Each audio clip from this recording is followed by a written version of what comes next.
Hi friends, good health లోపల ఈరోజు మనము తినరా మైమరచి తినరా మైమరచి ఆరోగ్య చింతామణి అంటే ఏమిటి, ఏమి తినాలి అనేది మనం తెలుసుకుందాం మిత్రం.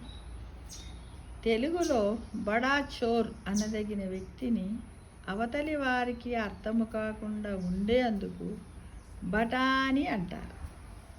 లో అంటే లొటారం, పై అంటే బటారం అనే సామెతలో కనిపించే బటారం అనే పదానికి పెద్దది, గొప్పది అని అర్థం ఉంది.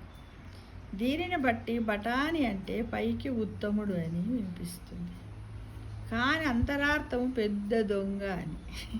నిజానికి బఠానీలు చిన్నవే కానీ లోపల చాలా శక్తివంతమైనవి, అందుకని బఠానీ పేరు.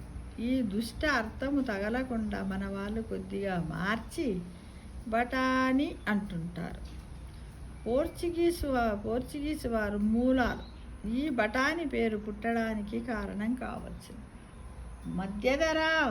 మధ్యధరా సముద్ర తీర ప్రాంతాల్లో వేల ఏండ్ల నుంచి దీన్ని పండిస్తున్నారట. మనకు 700-800 ఏండ్ల నుంచి మాత్రమే అలవాటైన ఆహార ద్రవ్యం ఇది అందరికీ తెలుసు. బఠానీలు కదా తింటాం వర్షాకాలం లోపల. మామూలుగా పచ్చ బఠానీలు కర్రీలో వేసుకుంటూ ఉంటాం కదా. హిందీలో దీనిని మట్టర్ అంటారు, మరాఠీలో వటానా అంటారు, తమిళములో పటానీ అంటారు, తెలుగు కన్నడ భాషల్లో బఠానీ అనే పేర్లు ప్రాచుర్యంలో ఉన్నాయి. రేణుక, ముండచనక, కరాయ అనే పేర్లతో వైద్య గ్రంథాల్లో బఠానీకి పేర్లు ఉన్నాయి. వీటికి కూడా వివరాలు ఉన్నాయి. ఎర్ర శనగలు ఎండితే ముడతలు పడతాయి, అందుకే బఠానీ గింజలు గుండ్రంగా బోడిగుండులాగా నునుపుగా ఉంటాయి.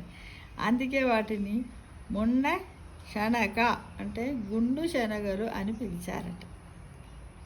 గ్రీన్ పీ అని ఆంగ్లములో పిలిచే ఈ గింజల్ని పైసం సెటైవం అంటారు. తెలివైన రైతులు అంతర్ పంటగా బఠానీలను పండిస్తారు. ఈ మొక్క నేలలో నత్రజనిని స్థిరీకరిస్తుంది. అంటే ఇది లెగ్యుమినేసి ఫ్యామిలీకి సంబంధించిన మొక్క మిత్రమా. మన దేశంలో బఠానీ విస్తారంగా పండుతుంది, కానీ సామాన్యుడి కన్నా ధనాధికులే ఎక్కువగా వాడుతున్నారు. లేత ఆకుపచ్చ బఠానీ కాయల్లో ప్రోటీన్లు, పీచు పదార్థాలు సమృద్ధిగా ఉంటాయి. చిక్కుడు కాయల్లాగే బఠానీ కాయల్ని కూడా కాయ తోలుతో సహా వండుకుంటే తగినంత ఫైబర్ కలిసిన ప్రోటీన్లు తీసుకోవటానికి వీలుందంట. చాలా మనం ఏం చేస్తాం, మామూలుగా మార్కెట్లో బఠానీలు దొరికితే తెచ్చుకొని అవన్నీ ఒలుసుకుంటాం, తొక్కలు పడేస్తాం కదా. ఇక నుండి చేయకుండా ఒకసారి వండి చూస్తాం. కాకపోతే ఆ బఠానీ పైన ఉన్నటువంటి కాయలు ఒలిచి పడేస్తాం కదా, కానీ చాలా గట్టిగా ఉంటుంది. ఉడుకుతుందో ఉడకదో మరి.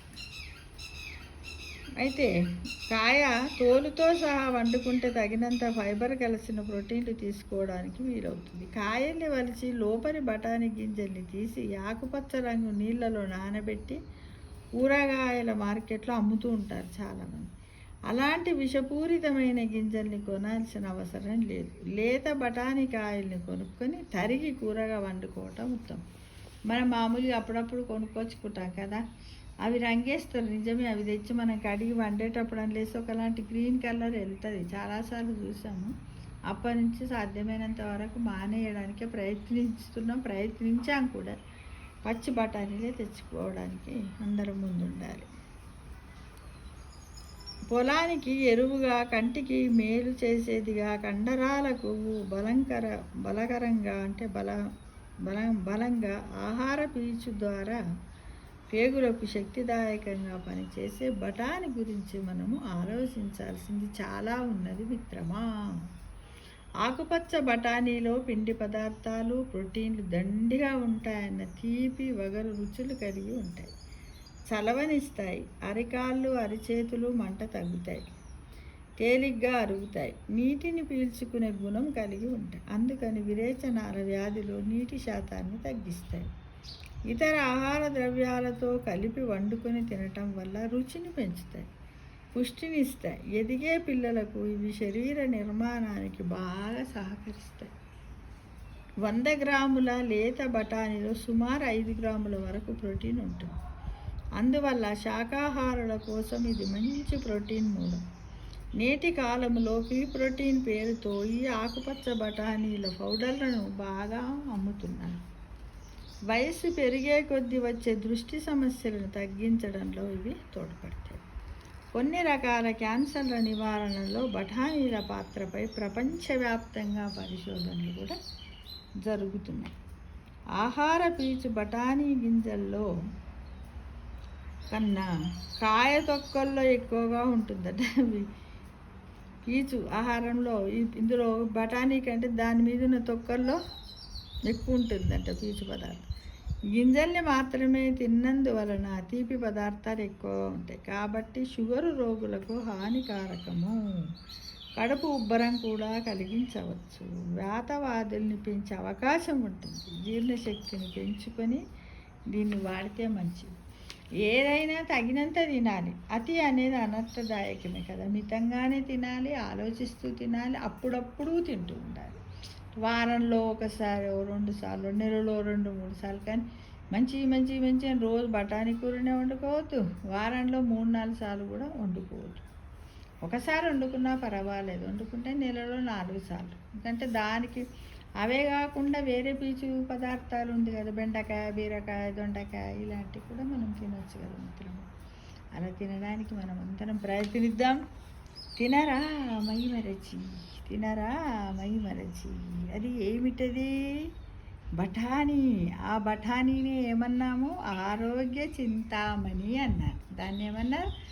ఆరోగ్య చింతామణి. అంటే ఎంత మనం గోళీలు వేసుకొని అవసరం లేదు, డాక్టర్ దగ్గరికి పోని అవసరం లేదు. కొంచెము దృష్టి పెట్టి ఆహార పదార్థాలు వండుకొని తిన్నట్టయితే భగవంతుడు మనకిచ్చినటువంటి 100 రోజులు 100 ఏళ్ళ ఆయుస్సును కూడా మనం పొందవచ్చు కదా మిత్రమా.